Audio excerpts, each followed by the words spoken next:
नमस्कार। राजस्थान की तमाम फटाफट खबरों में आपका स्वागत है। राजस्थान की खबरों के लिए आपसे निवेदन कि यदि आपने हमारे चैनल को सब्सक्राइब नहीं किया है तो कृपया करके आपके अपने चैनल को सब्सक्राइब करना ना भूलें, क्योंकि यदि आप सब्सक्राइब करते हैं तो हमें हिम्मत होती है सही और सच्ची खबरें आप तक पहुंचाने की। तो बढ़ते हैं, आज क्या है सबसे बड़ी खबर। आज से देश में एक नए कानून का रूप लेने जा रहा है। देश में अंग्रेजों के जमाने से चल रहे 3 आपराधिक कानून सोमवार से बदल जाएंगे। इनकी जगह नए कानून भारतीय न्याय संहिता, भारतीय नागरिक सुरक्षा संहिता और भारतीय साक्ष्य अधिनियम लागू हो जाएंगे। ये क्रमशः आईपीसी 1860, सीआरपीसी 1973 और एविडेंस एक्ट 1872 का स्थान लेंगे। नए कानूनों में ही केस दर्ज होंगे। इसके लिए देश के सभी राज्यों में तैयारियां पूरी कर ली है। आज से कानूनों को लेकर देश भर में विभिन्न कार्यक्रमों का आयोजन किया जाएगा। सभी थानों में आमजन की जागरूकता के लिए कई कार्यक्रम होंगे। अकेले डीग जिले में 18% साइबर क्राइम देश का किया जा रहा था। इसके अलावा पुलिस ने मार्च में ऑपरेशन एंटीवायरस चलाया। इससे 4 माह में ही स्थिति बदल गई। इस दौरान पुलिस ने 428 ठगों को गिरफ्तार कर इनके खिलाफ 128 एफआईआर दर्ज की। पुलिस ने इनसे 40 लाख रुपए नकद, 834 मोबाइल, 283 एटीएम कार्ड और भी कई दस्तावेज बरामद किए। फरवरी तक यहां से रोजाना देश भर के करीब 225 लोगों को ठगा जा रहा था। लगातार हुई कार्रवाई के बाद जून में यह संख्या 70 रह गई, यानी ठगी में 55% की गिरावट आई है। ये एक बहुत ही शानदार और सुनहरी पहल है।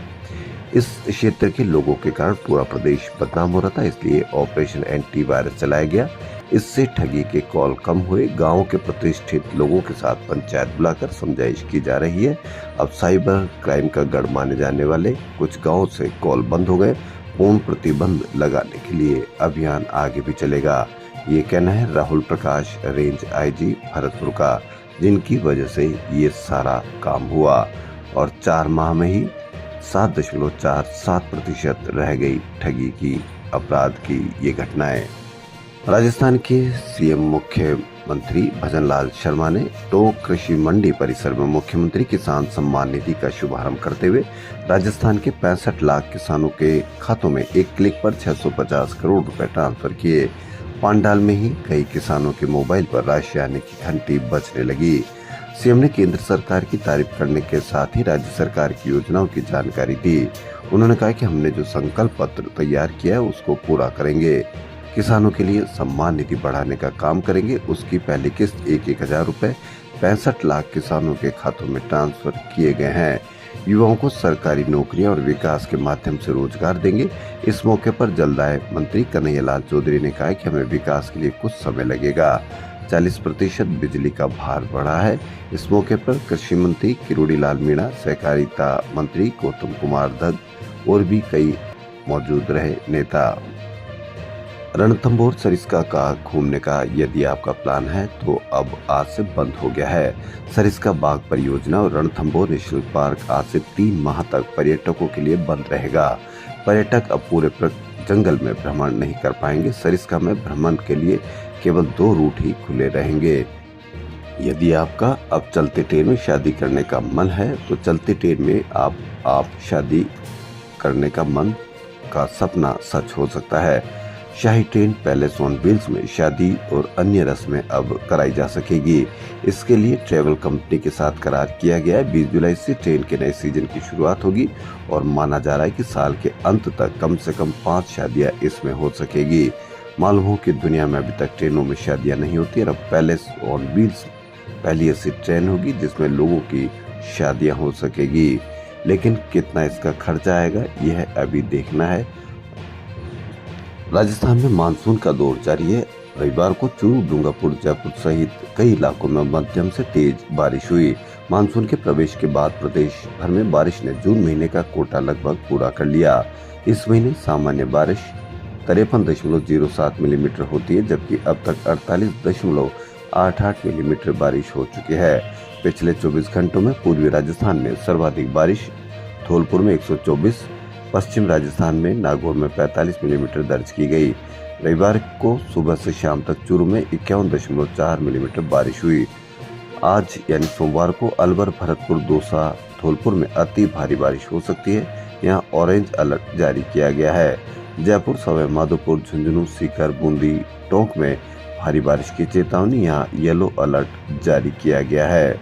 जयपुर डेयरी की ओर से सोमवार को शहर के उपभोक्ताओं के लिए 6 नए प्रोडक्ट लॉन्च करने जा रही है। इसमें शुगर फ्री वनीला आइसक्रीम, तड़का छाछ, पुदीना छाछ, गाय का दूध, अमेरिकन नट और स्ट्रॉबेरी आइसक्रीम शामिल है। खासतौर पर शुगर फ्री आइसक्रीम डायबिटीज मरीजों के लिए उपयोगी रहेगी। शुरुआत में आइसक्रीम शहर के सरस पार्लर और सरस बूथों पर मिलेगी। जयपुर के मानसरोवर में रविवार दोपहर बेटे को घुमाने के लिए घर के बाहर कार में बैठी महिला की बाइक सवार 3 बदमाशों ने चैन छीनने का प्रयास किया। चैन तोड़ने के लिए बदमाश ने जैसे ही गले पर हाथ डाला तो महिला ने पकड़ लिया। बहादुर सुनीता जैन ने संघर्ष कर टूटी चैन तो बचा ली, मगर बदमाश हाथ का ब्रेसलेट लूटकर भाग गए। कोई बात नहीं, लेकिन फिर भी उसने हिम्मत दिखाई।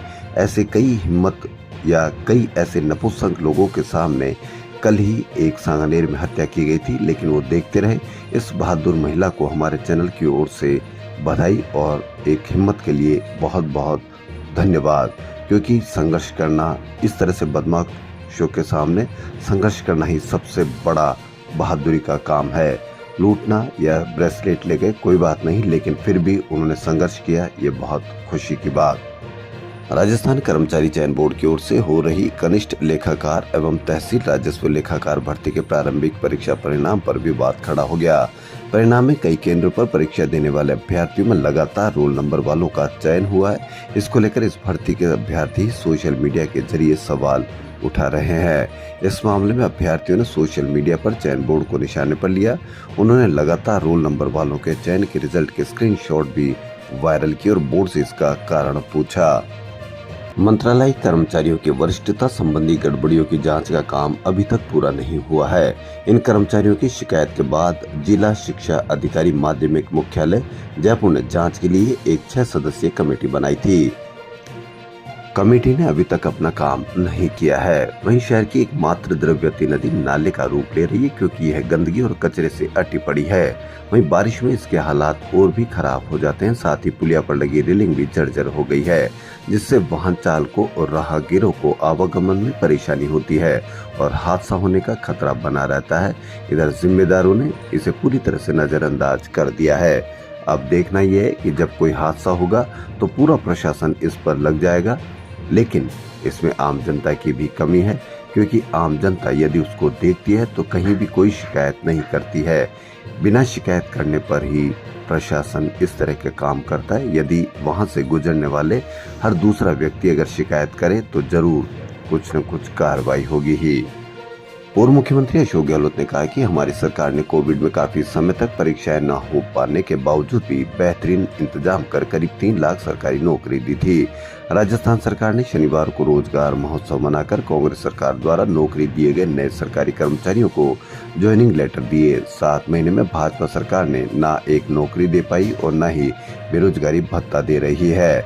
सिर्फ भ्रामक प्रचार और सरकारी अधिकारियों से राजनीतिक बयानबाजी करवाकर रोजगार के मुद्दे से ध्यान भटकाने की कोशिश की जा रही है।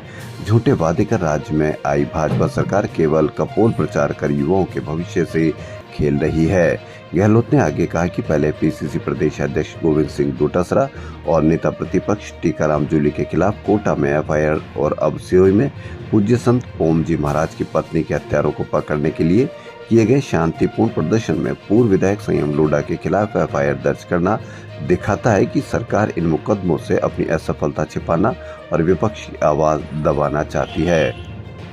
कांग्रेस प्रदेश अध्यक्ष गोविंद सिंह डोटासरा ने कहा कि भाजपा ने विधानसभा चुनाव में किसानों से हर साल 12,000 रुपए किसान सम्मान निधि देने का वादा किया था, लेकिन अब 8,000 रुपए किए हैं।